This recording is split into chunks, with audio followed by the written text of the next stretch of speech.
On episode 3 of Convergence, drinking the manifestation Kool-Aid, finding out what our dream lives are, and dealing with ambiguity.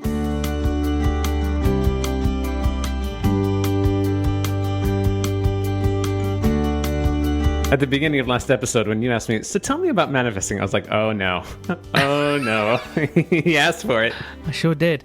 I think it's interesting how so much of this particular method that we linked to in the previous episode, forgive me, clumsily named to be magnetic, I'm sure there's a very good, I'm sure there's a reason for it. It's not a good reason. Agreed. It's a bad name. But there is a lot in there that is interesting that you look at and just go, this is not at all a slant or a slam on the program, but you look at it and go, yeah, that's like fundamental sort of psychological stuff. And, you know, there's this idea of unblocking an expansion.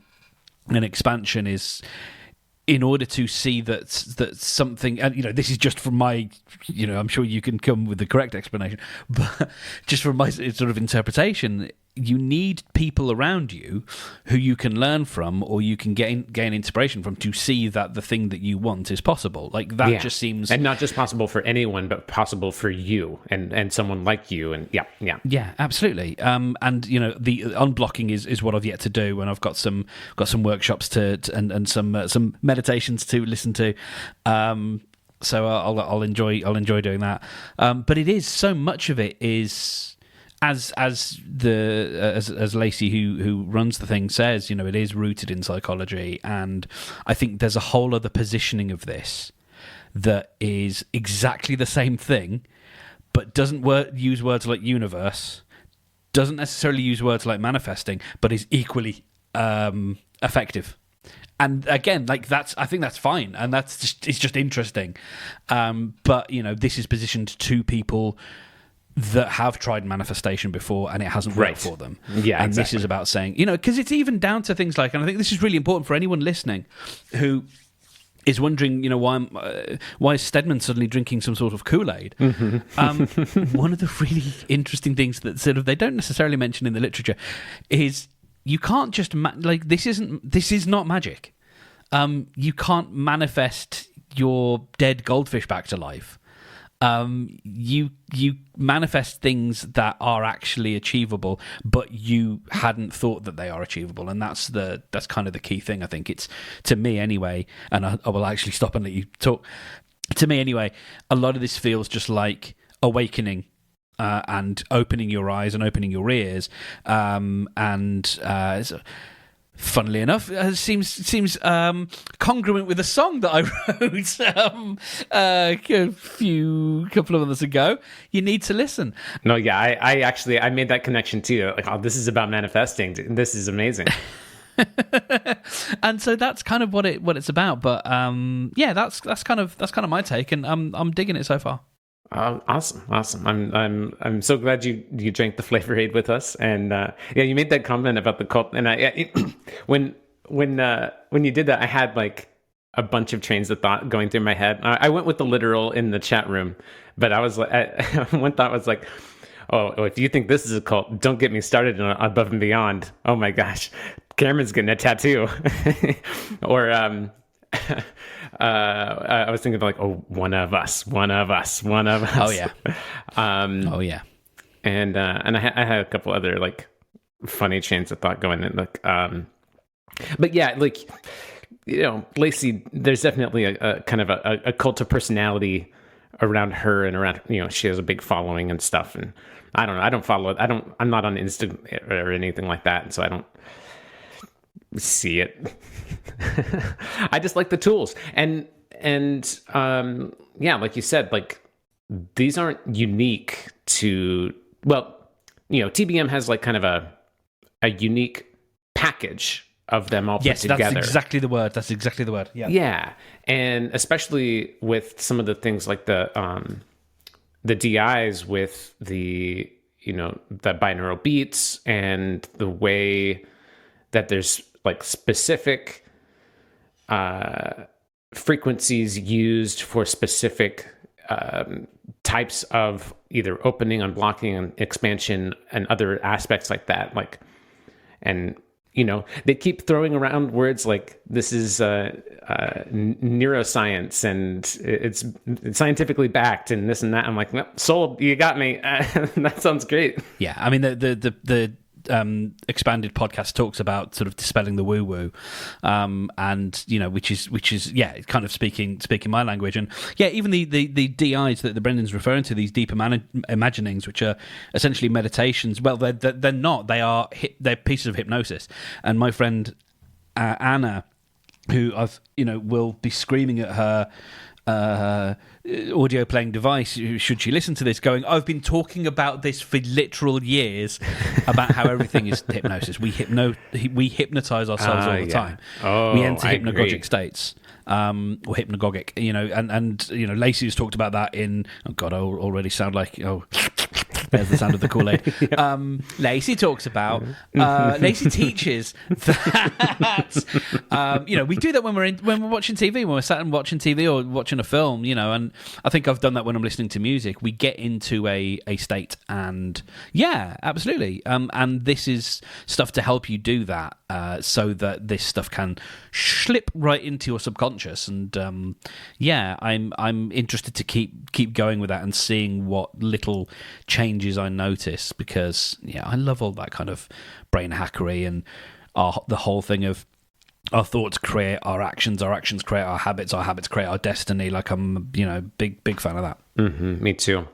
I'm excited for you. Like, if you were to have some of the same benefits that I've had from doing this program, which a lot of them have been self-confidence, huge. And it's self-confidence is like that's great, but that's also like such a minor way of saying it. It's more like just trust, just like things are gonna happen in the right way. And what I've noticed for me is like I'm no longer, one of their words, the phrases they use is dog paddling. I'm not frantically trying to get the things that I want in order. Yeah. Like running around, wasting energy on a bunch of stuff. I'm just like, relaxed. Okay, it's going to come in. Great. I just got to do the next step. What's the next thing I need to do? And I'm just, what I want is going to happen. And that relief is just undescribably fantastic. Well, I look forward to achieving it. I think I'm definitely in that stage of right now with the sort of designing, in a sense, or pre-designing the sort of next stage of what I want, because I think I've decided that. There is a lot of. So one of the things that I think is interesting in the approach here is you've got typically the things that you want to, as they would say, call in, are things that are above your station in terms of about what your self-worth is. And so they're on one platform and you're on a lower platform, and the idea is that you've got to raise that platform so that the two meet. And that is, again, it's like you hear this stuff and you go, yeah, that makes total sense. Like that makes sense. You have to be able to see that this stuff is possible, because, and I've done this all the time, and one of the things that came up in the meditation yesterday was a memory, and it wasn't a trapped memory, it wasn't a big unlocking, but it was one of those that I just think about where and I won't call the person out because I love them so much and they're like my best friend, and I wouldn't want them to feel that there's any ill will here, because there isn't. But many years ago, I said I wanted to do something on the internet for the first time. Like I thought, this was like 2000 or 2001, and I thought, I'm going to create a website, and I told this person, I'm going to create a website where I watch films and I review them. Like, what a novel idea for 2000. And this person was like, why? Who'd read them? Oh.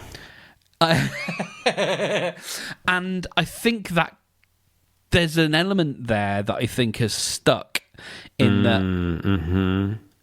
I can get so far, but then I very much get that. And, we can use all the typical labels that we talk about, imposter syndrome and all that kind of stuff. But there is, again, to use, I guess, more of the borrowed terminology, a glass ceiling. And you and I have probably spoken about this, and I've spoken to other people about this sense of not just necessarily a glass ceiling, but a whole glass box where it feels like you can only get so far in what you're doing. And then it just feels like you meet this resistance, and it's like, I've been doing stuff for the last few years that should work in massive quote marks. Like, this should work. Like, I did the research, I did the thinking. Mm-hmm. I've put loads of effort into it. I've been doggy paddling. Oh, yeah. This should work.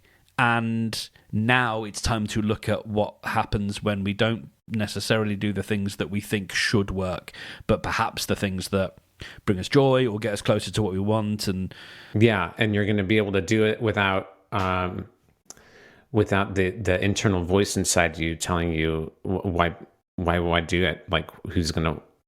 Yeah, and those little comments, they're so innocent and understandable, but at the same time, they nest their way in there in your psyche and stay there until you do the work to really work it out and process that. And there's a lot of attachment theory stuff in here as well that a lot of the thing that comes up is what is imprinted on you from the ages of 0 to 7, which is very much what attachment theory talks about. And the different attachment styles that we develop are based on what we got from our primary caregivers at the time. And if there were moments of where we were looking for safety or looking for trust or we were trusting and looking for safety and we didn't get it, then that becomes just a little, ping, something just lights up in your brain or dims, and that's just it. Now that circuit's burnt out until you get the opportunity to rework those neural pathways, I guess. Yeah. Repetition of the not correct, but more positive way of thinking and more aligned with yourself. Well, speaking of aligned, you've got your aligned. Oh shit! I always forget the term. The 4 words. Yes, my authentic code. Authentic code, yeah. And an authentic code can change over time. So this is just your authentic code for the moment, and it can only be because you mentioned like one of them was something that you were kind of surprised by, that it was your inner child's possibly code. Yeah, and I was thinking movement. That can kind of make sense like earlier on in this process too, because you've got inner child work to do, and maybe that inner child needs movement right now, and maybe you don't, or maybe a different word would be better for you later on after you've gone through some. It's funny, like, I never enjoyed exercise as a kid, never enjoyed running. I used to hate the cross-country run that we used to have to do at school. Absolutely hate it with a passion. But there are certain games that involved running that I was quite happy to do. Make it a game that I enjoy. Don't make it a ball game. And I'm there. And I used to love cycling. I used to love my bike and the freedom that gave me, and going, and I miss that. And in some ways, it's like my life has sort of been made a bit smaller as I've got older, because there are certain things you're not supposed to do with a bike when you're older. Everybody does it, by the way. Everybody rides on the pavement, but you're not supposed to ride on the pavement. I got told off once by an old bloke for doing so, but everybody does it. Were you supposed to ride on the sidewalk? You're supposed to ride on... No, you're not. Not in the UK, anyway. Yeah, where are you supposed to ride? On the road with the traffic. Oh, okay. That's... Okay, I would call that pavement here. What? You're not supposed to ride on the sidewalk, is what you're saying. Yeah, you're not supposed to ride on the sidewalk. You're supposed to ride on the road. Yeah, where gotcha. the traffic does the traffic. Yeah, everybody does that here too. Yeah, but and again, like I don't know. It gets into lots of other things. Like, I bought a bike. It took ages, and my work, my old employer helped pay for it, and I got it stashed away. And I tried cycling to work for a couple of days, and I needed to do it myself in order to then discover actually this is a little bit precarious, because I could tip into the canal quite easily, or get someone knocked over, or what I nearly did was ride over someone's what they call them, the rope that is tied to the boat to moor it, nearly sort of went straight through that. Yikes. Like there's all sorts of challenges that but I had to do it myself. Right. I couldn't be told by someone else, like, and that's that's a whole other kettle of worms. But movement turns out. Very cool. So the stuff begins in earnest next week, and I'm sort of the challenge. I'm conscious that I don't necessarily want every episode of Convergence. No, I mean, this is not a TBM podcast, but I'm interested to so we're about to enter into I guess a month long. Actually, it's longer than that, isn't it? It's a challenge to manifest, and so I think there's a couple of us who've not done this work before that are trying to racing to catch up before we start on Monday. So tell us, what can we expect? I've done 2.5. Well, actually, if I'm going to be completely honest, I have not finished a challenge yet.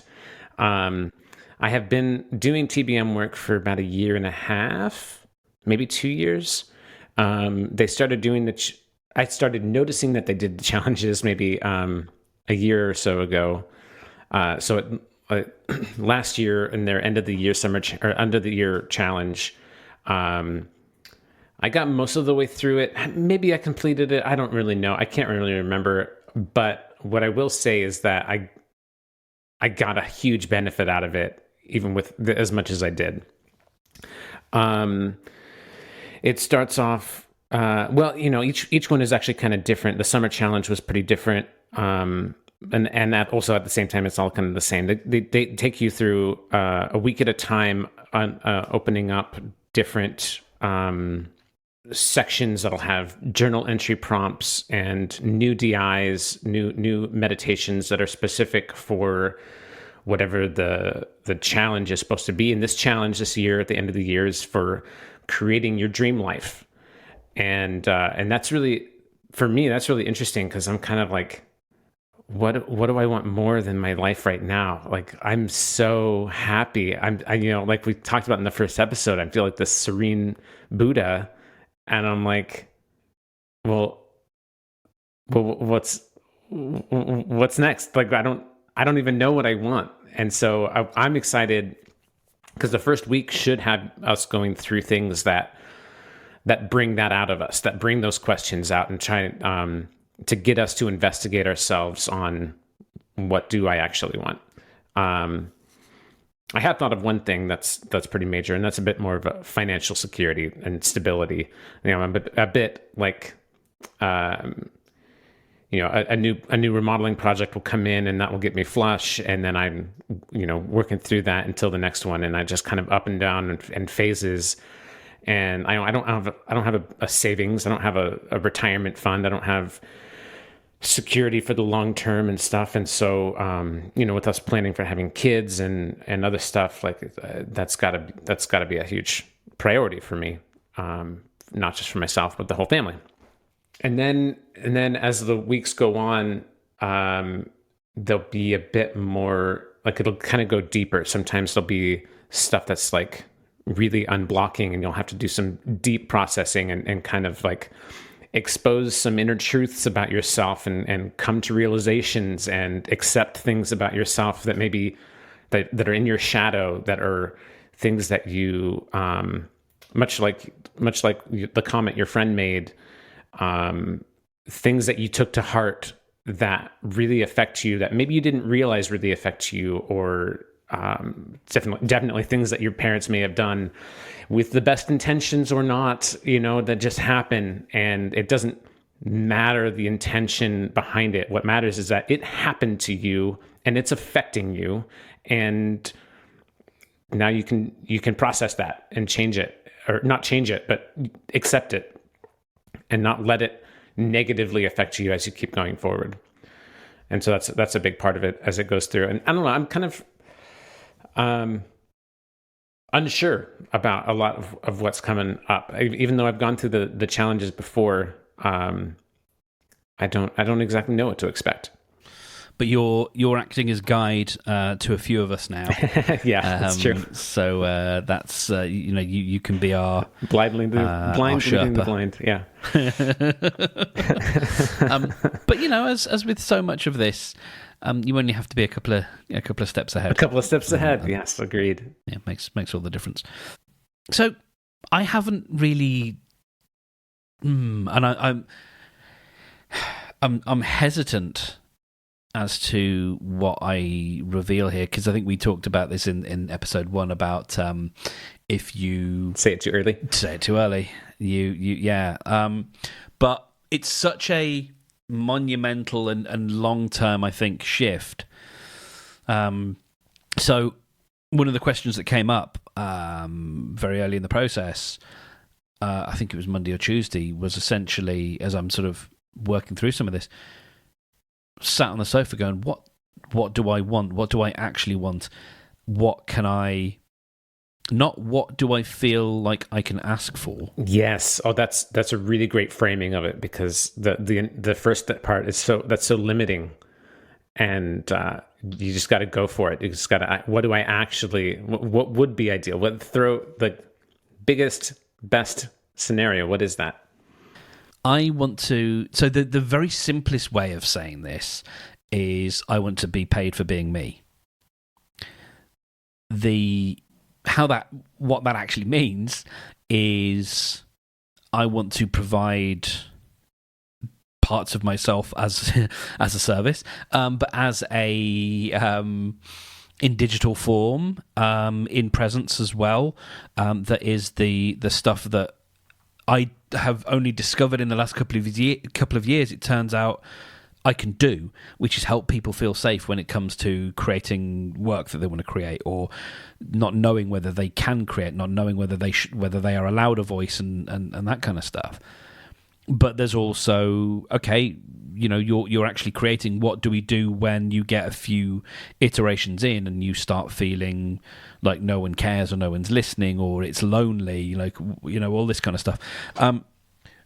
And I wrote a thing earlier in this week. I've written 2 things this week, but I wrote a thing earlier in the week which I think kind of encapsulates what that is to a degree. And so, yeah, I've got a few ideas of how it actually breaks down. But with that, there still comes a lot of, not just imposter syndrome, and it's not really imposter syndrome at all. It's more just...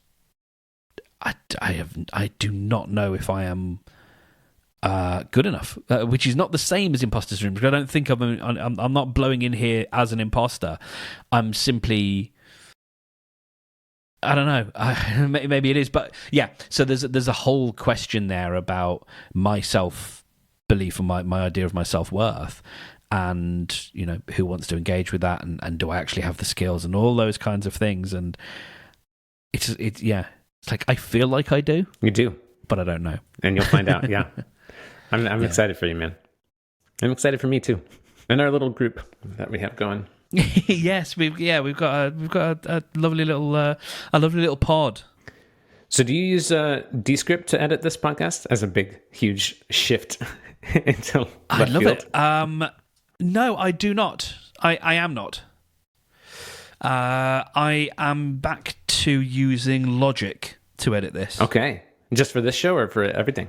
No, just for this show, because it enables me to not... Because one of the sort of requirements of this, of doing this, is that it was easy. Yes. You and I know that there's stuff that we can talk about here and not just ramble. We know that there's areas that we can, hopefully be... and at that point, my brain actually leaves me at the point at which I needed the word. But we can make sense, usually. And so it needed to be easy, and so one of the ways that it's easy is for me to do a sort of fairly light edit. If I get into Descript, I get into editing the actual, like, every word, because I can't not. Yeah. And that led me to last week, I think, discovering that an aspect of editing in Descript. This is not a formal declaration, so please don't sue me, Descript, and I won't sue you. But I think I'm getting migraines from Descript. Oh no. What is going on? I think going too quickly through the edit and watching the screen as the words blip by, looking for corrections to be made. I think doing that for a prolonged period is no bueno.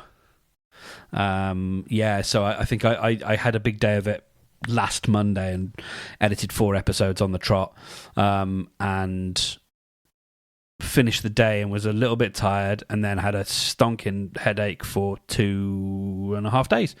And I've got them before, and it's only last week where I just thought I'd look up and go, is this actually a migraine? And it ticks pretty much the appropriate boxes for being a migraine, in as much as it can last for 72 hours.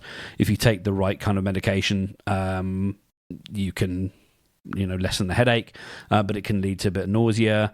There's other stuff as well. A bit of fatigue, I think, was in there. And you've just got to rest.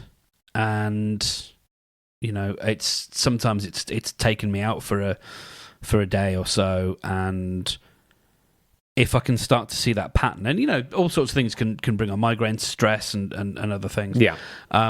If you start to see that pattern, then you got to do something about it. Well, from what I know about migraines, they are light has a big factor in it, and it's the way it comes into your sensory inputs.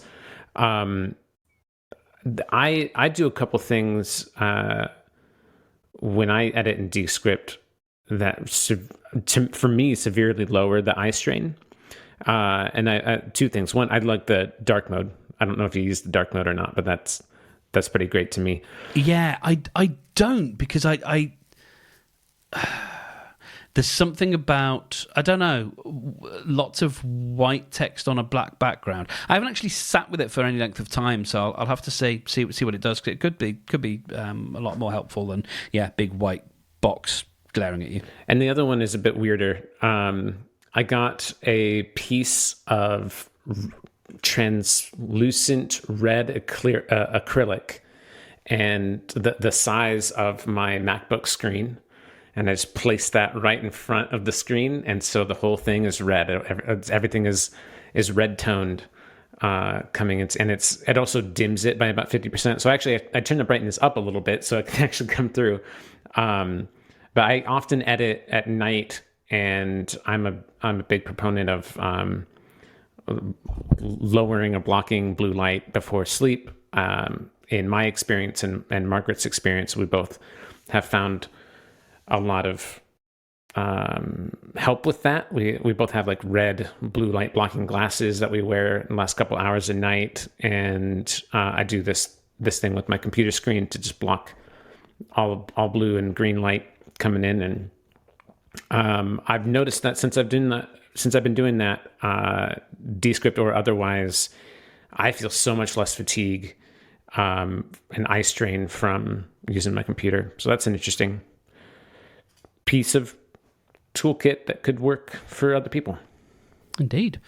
I'm highly overdue, just as a sort of an aside to this, I'm highly overdue calling up someone to get some equipment.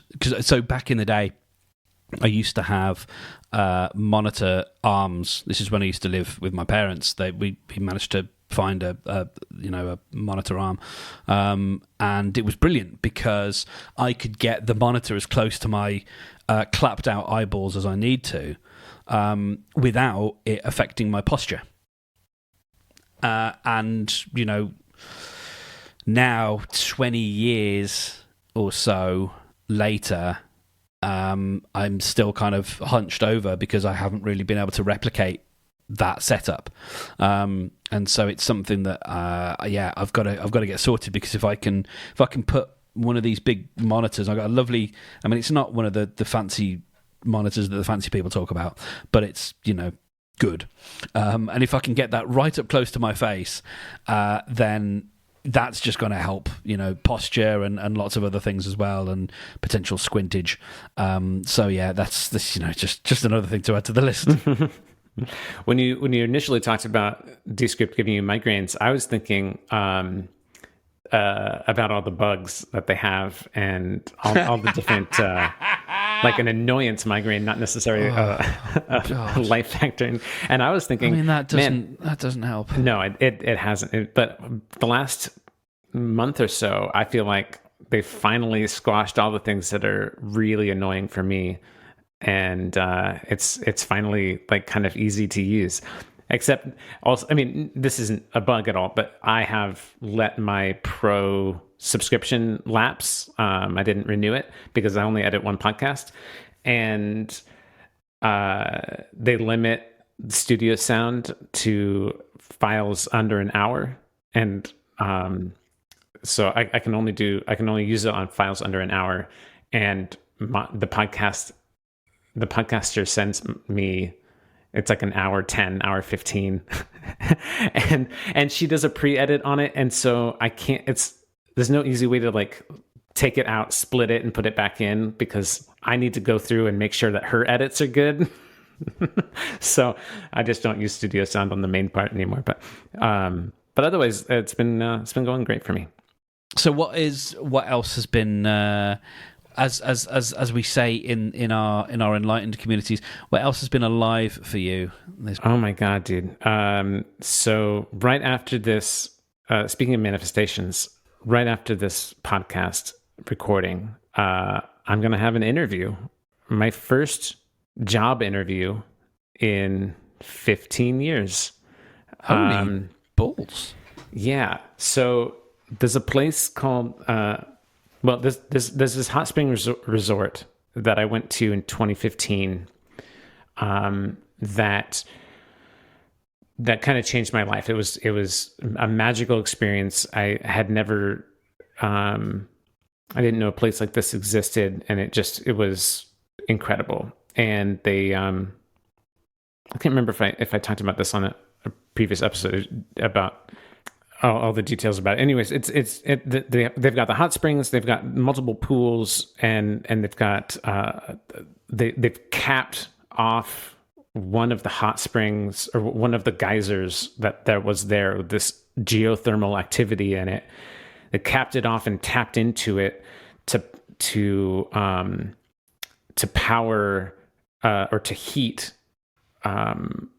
water that they pump through a bunch of different cabins. So you got radiant heat free in a bunch of different cabins. So even though it's kind of in the middle of nowhere and off the grid, they've got, it's warm and cozy, and they've got a big event space. They give they have a complimentary food bar with really excellent quality food, and saunas and trails and a bunch of other cool stuff. Everything you'd expect from an amazing off-grid retreat space.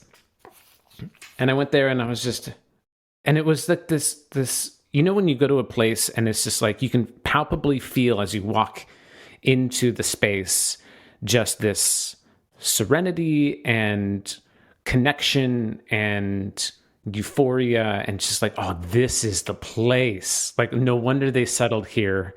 Wow, this place feels amazing. You go to like a national park or some special land like that, you get that feeling, and this place has it. And anyways, I had a great time when I was there, and they do a facilities tour. They show you like how they do the water filtration and how they set up the hydroelectricity and how the geothermal stuff works and a bunch of other stuff. And I did the tour because I'm fascinated in building and all that kind of stuff and off-grid everything. And they have like a little community of people living in little tiny homes and trailers off to the side in the north area, of the people that just live there and work there. And I'm like, man, that would be cool to just be away, just live with this little community, making this land, caretaking for this land and this masterpiece of a resort. And so I'm on the email newsletter, and they sent, hey, we need a maintenance technician. We need somebody we need a handyman. And I'm like, this is what I signed up for this newsletter for. Like, this is the dream. So I applied, and I got a good response from my email, and we're gonna do a video interview after this call, and I'm really excited about it. And this is, it's early. There's definitely competition, and it's no guarantee, but it feels like, well, two things. One, it feels like it's going to happen, and also, whether it happens or not, this has been so expansive for me. I've said for many years, I am ruined as an employee. Brighton Bush, don't listen to this. I being self-employed for so long, I can't see myself working for somebody else and doing what they dictate, and because I have my own ideas, I have my own processes, I have my own flow and speed, and it's not the same. It's not a corporate job. I could, and that's the thing, is I couldn't fit into a corporate job. I couldn't push papers. I couldn't do that. But like, this is opening my mind a bit, thinking like, I could definitely work for a cool little community that all is coming towards the same goal of greatness, like that. Easy. And so it kind of, expanded my mind a bit of like, oh, I could, even if Brighton Bush doesn't work out, I could look around this other resorts, there's other places. Like, this isn't the only cool place. And my long-term dream of owning a property that has, tiny homes that I build on it and an event space. And that's a lot modeled after this trip to Brighton Bush and this exact space. And I more or less just wanted to recreate that and live there. I'm like, well, maybe I don't have to buy it. Good bit of research. I mean, yeah, but also like, maybe I don't have to do all the work.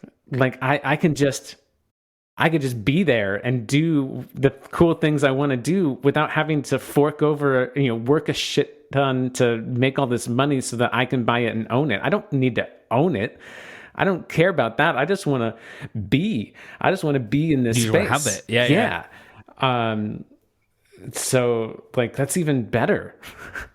And that's the cool thing about manifestation, is that you put something on your list and you get that or better. Yeah. Or you get the thing that's behind the thing that you thought you wanted. Yeah, what you actually want, even though you wrote down. Exactly.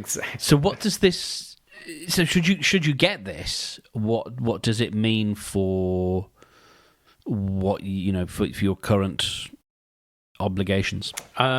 So I plan on still... so I have a guy helping me out doing a lot of the labor. So I'm hiring out a lot of labor, and I'm for Rockstar, and I do like the client relations, contracts, estimates, booking, and a lot of the expert level construction stuff, and the fine tuning, finishing work, and materials and everything. It's funny when I first hired my friend to come work with us, it felt a bit it felt pretty weird. It felt super weird after doing all of the work for 13 years and then having a guy come and start to help me doing the labor part. I had wrapped up all my self-worth in the labor part because that was the thing I was doing day to day that felt the most productive, that felt the most visible to both the clients and myself.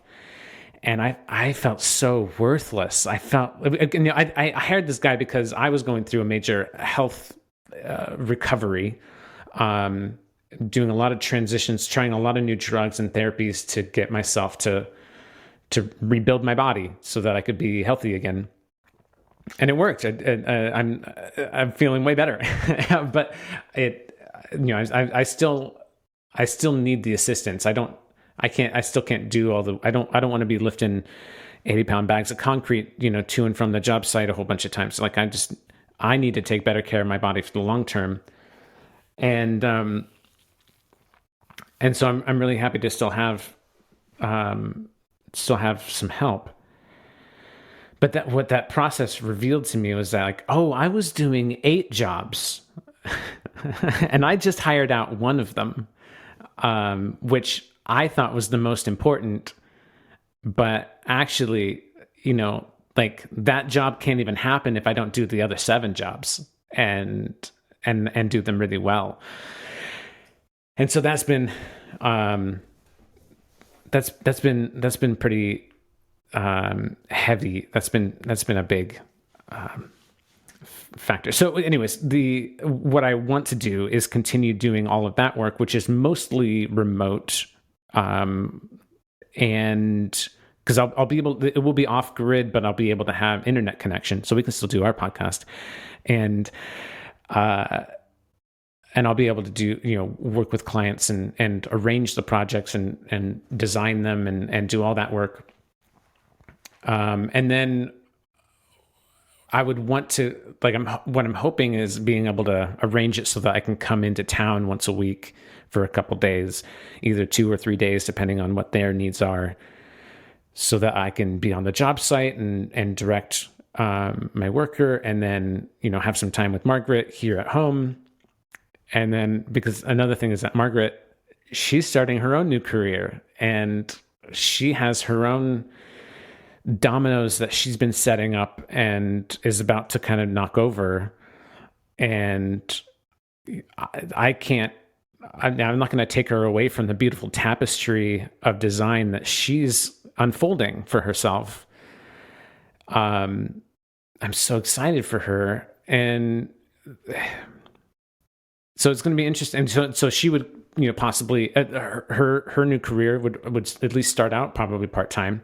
So she could possibly be coming down and staying in Brighton Bush half time, and we go back and forth. And I'm hoping and trusting the universe that that things would really work out really well, that we'd have this transition period where we can still have our life here and enjoy this new life out in the wilderness.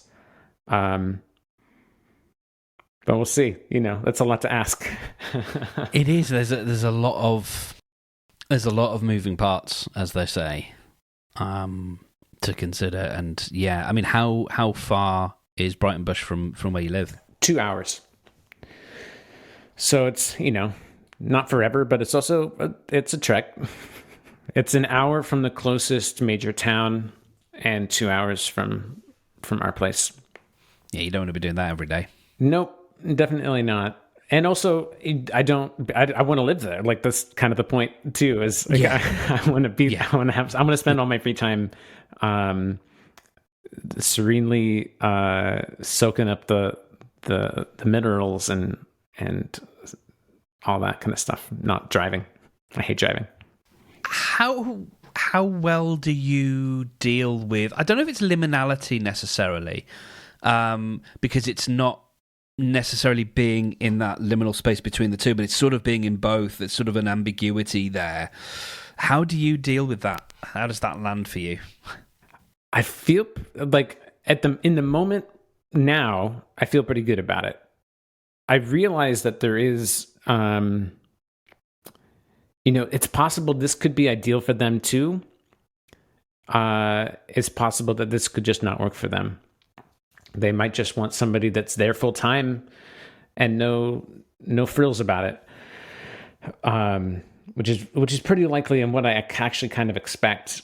And so we'll see. But everyone's going to have their own, everyone's going to have their own stuff, whether it's, their own places that they've got to think about what happens to those, lots of people renting, you wouldn't want someone to be renting. People have got pets, people have got partners. Like I can't imagine it's a simple thing for anyone that they want to bring on board. Yeah, I would think so.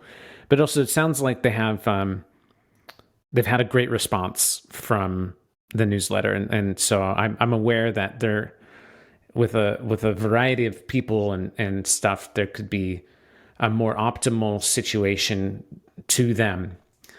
But I've really also, I feel like, and I said this in my cover letter and email and stuff. I'm like, I really feel like I'm bringing a lot of the things that you could really want. Like I feel like a prime candidate for this scenario, not only with my 25 plus years of experience in handyman and remodeling stuff and kind of a lifetime in it, because my father would flip houses and I've always been in construction zones. I've always wanted that. And then also as I've developed my own skills, I have a appreciation for really good quality work. Like that's super important to me. I don't want to just throw something together and slap it together. I want it to be great.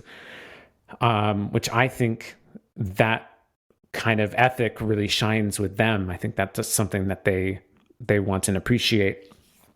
Plus, I have this transition idea of trying to become some sort of shaman or yoga teacher or mindfulness, like kind of coach of some sort. Like I want to work on this field. Would they, the events that they host there are yoga teacher trainings and mindfulness escapes and like the same type of stuff that I would be working on. It's like I would fit with the vibe that they're going for completely.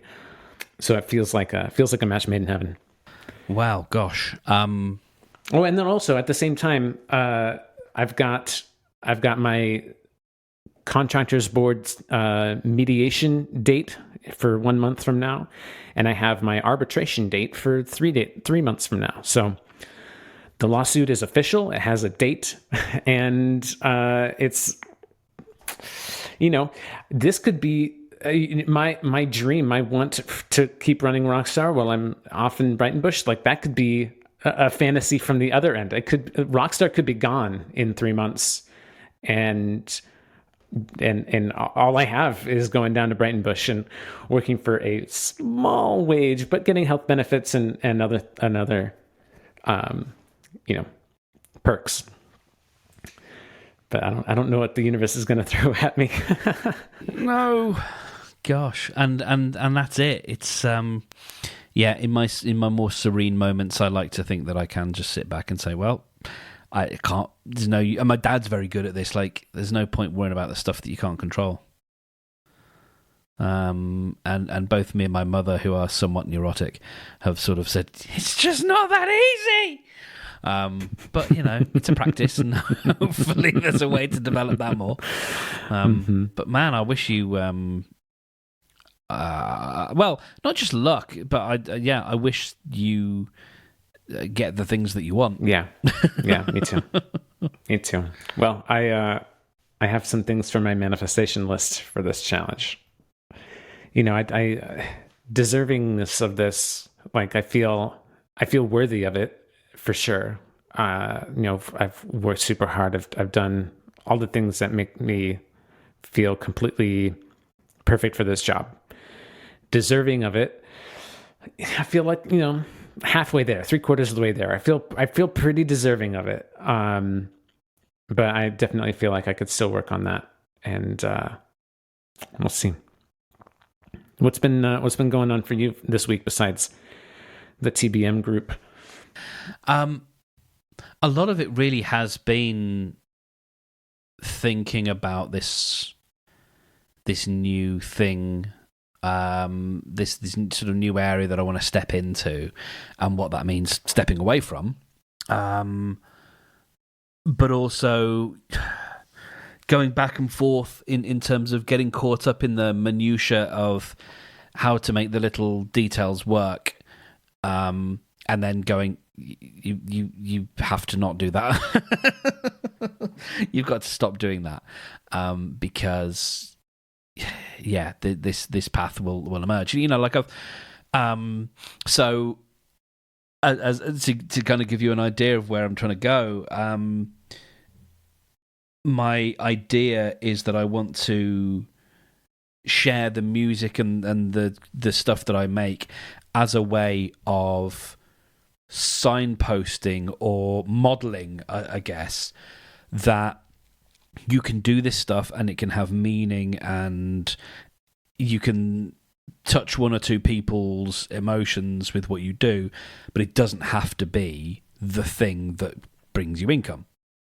You can just create the thing out of love, and just be happy that that engages with some people, and so that's what I'm trying to. The idea, anyway, is I want to show my working. So I'm working on a Christmas song, and I thought it would be fun to do that. And so I'm gonna. The idea is I like the idea of making a new song a month and documenting that process and sharing it online, showing this is what this sort of this life looks like, and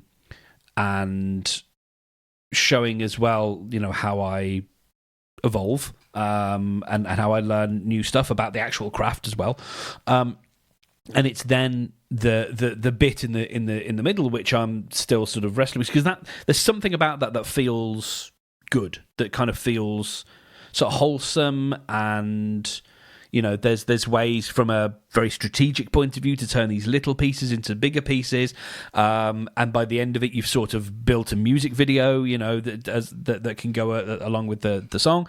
And then yes, this if someone wants to buy the song for $1 or whatever, that's fine, but that's not really the point.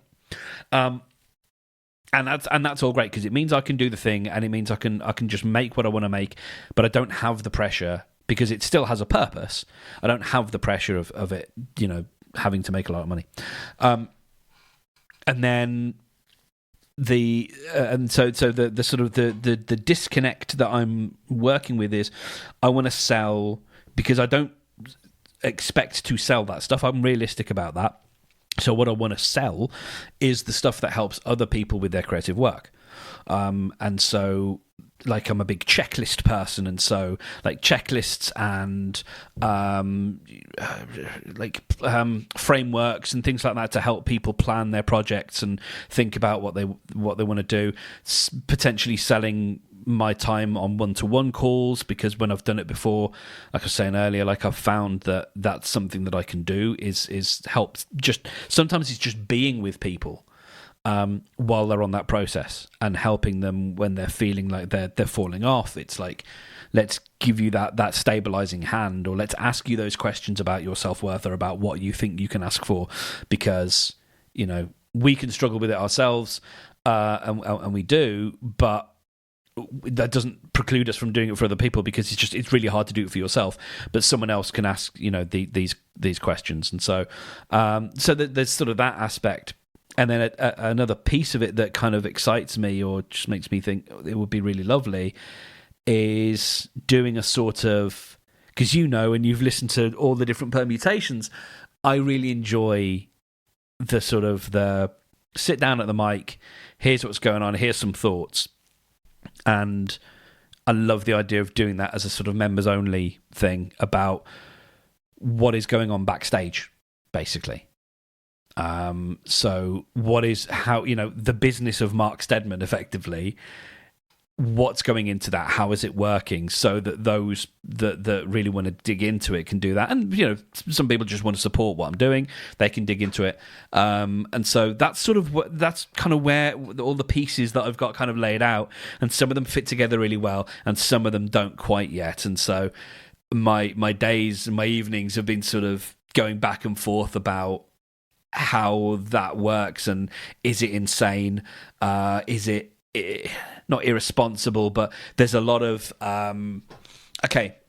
So something that came up for me last year is I kind of started this process last year. I really had this moment of like, I want to work with creative people who feel that they have some kind of neurodivergence, and do the kind of things that I was describing in terms of coaching, and I don't really like the word coaching, but mentoring and that kind of stuff, and did some of it. And then my dad got really ill, and I remember sitting with him in the hospital. He's much better now, but I remember sitting with him in the hospital and him sort of asking what I'd done this week. And I felt so small and so childish talking about this thing, because it felt so inconsequential and so frivolous.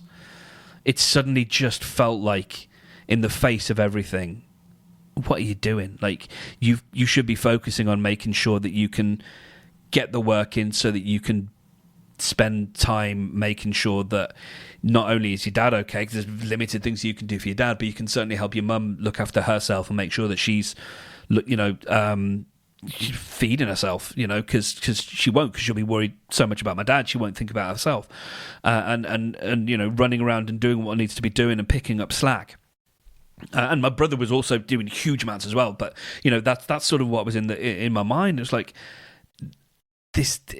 It wasn't even like, this doesn't feel like the right time. It's just like, it felt so, like, what are you doing?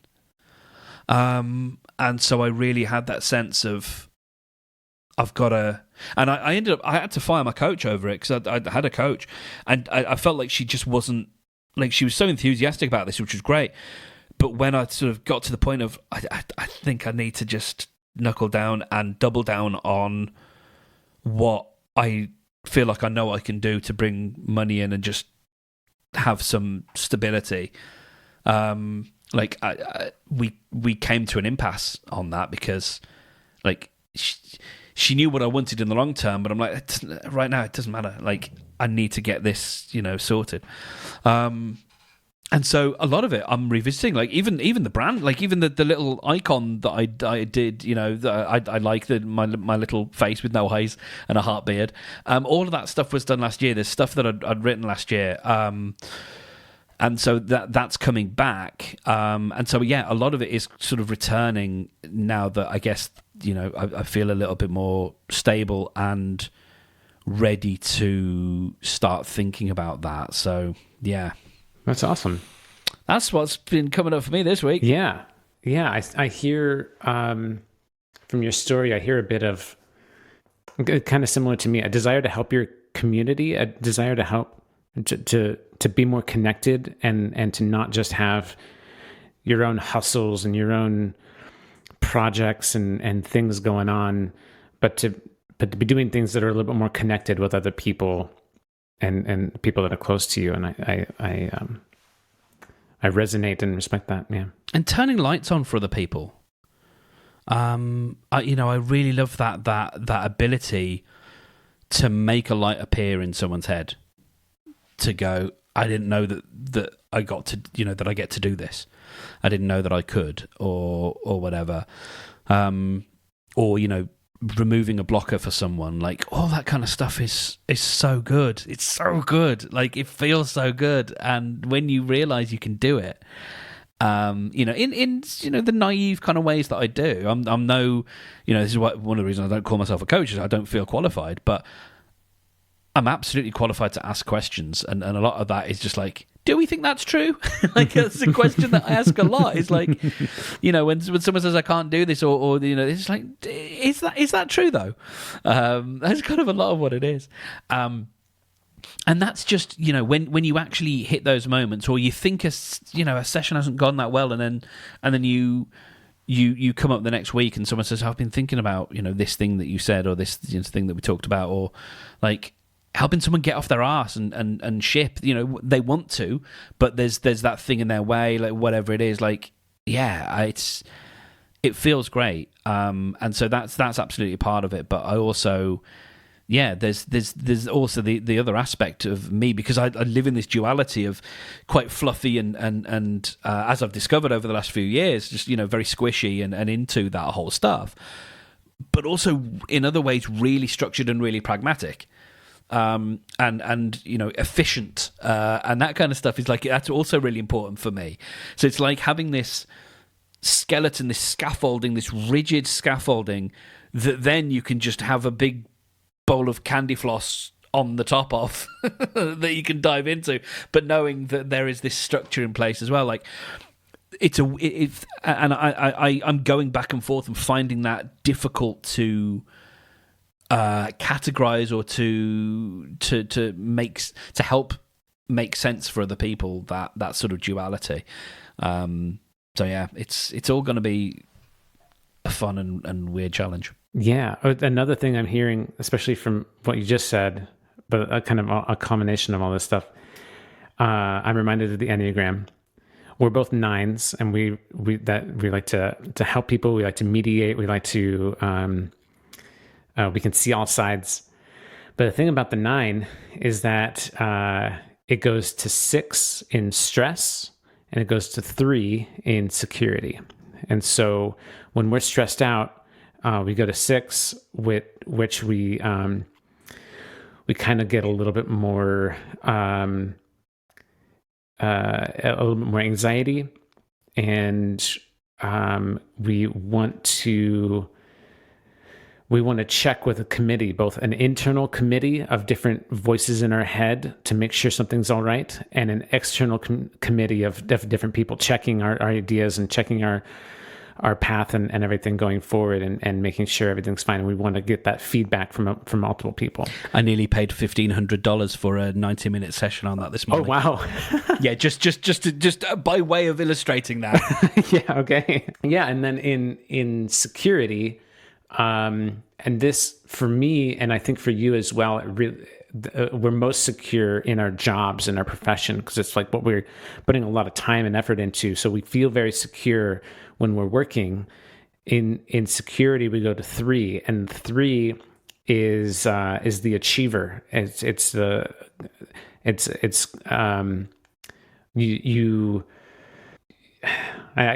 don't have the great words for 3, but you have this sense of I know what I'm doing. I can do it. This is going to be great. You can cut corners a little bit, but only in the sense of efficiency. It's like not cutting corners in a bad way, but cutting corners like, this really doesn't need to be done. Let's just get rid of it. Like instead, or a 1 will go for a perfectionist, will have to do every single step very rigidly. A 3 will be like, we don't actually need to do all these steps, and let's just be efficient. And it's much more about efficiency, and that kind of came out with some of the stuff you were saying that made sense to me. And that's work that I want to do more of. I did buy a pretty comprehensive guide to the Enneagram, and I think and just funnily enough, it was in audiobook form. And I think the last time, God, I think this is true, the last time I hit play on that audiobook was when I was on the train to meet my dad in the hospital. And I don't think I've, listened to it since, because again, it just, whereas if I'm to do this work, part of that is having a good understanding of I think, what people's needs are and where they intersect. And so, getting more of a good sense of that, and I love the fact that we were sharing in our little pod all of these different book recommendations, and I think I've put them down in a list somewhere, and I'm going to put them into Notion and make sure I've got all the links there so that I can start working through those, because a lot of that stuff I'm really interested in how we help the person around the creative, because there are bits and pieces that we can take from, whether it is self-compassion or the body keeps the score, or there's all these little things that we can absolutely take in, or I can certainly take in my work, and you as a burgeoning yogi can take into your work to as little reference points to help people when they come across certain challenges, to go, I've got a map for that. I know where we go from.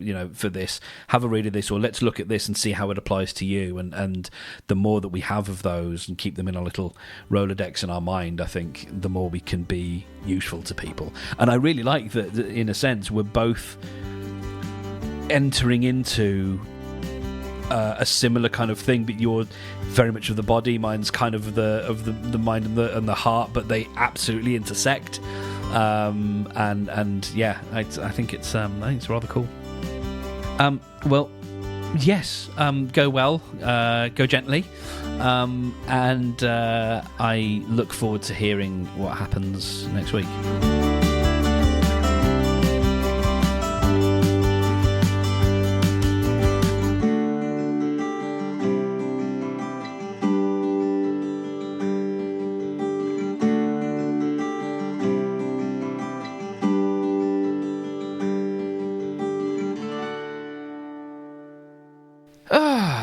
I love how we started this podcast to talk about our projects that we were working on, and it's expanded to so much more than that, I think. And at the same time, it's still the same thing. Yeah, exactly. It's convergence, it's emergence, it's it's all good stuff.